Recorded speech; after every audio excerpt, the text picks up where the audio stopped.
Qual desses killers seria o mais difícil de defender num tribunal?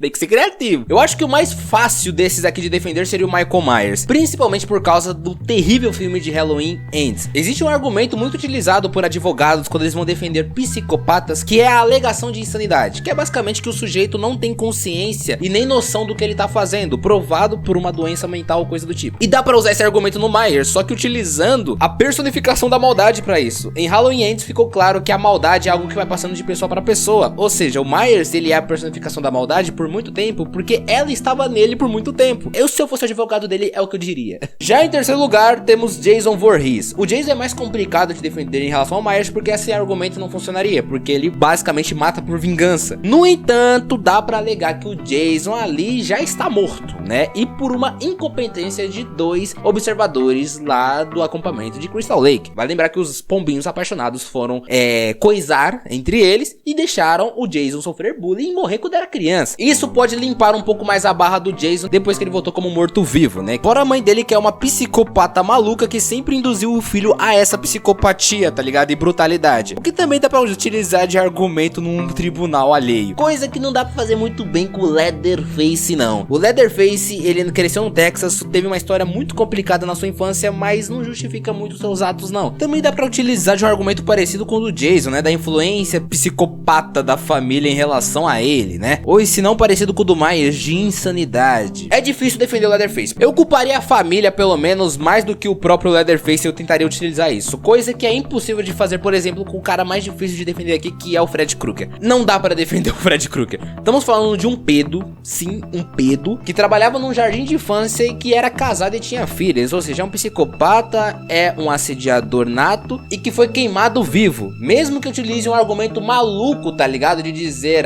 ele só ataca nos sonhos depois que ele morreu e tudo mais, né? Então não dá pra culpar um cara que só ataca nos sonhos.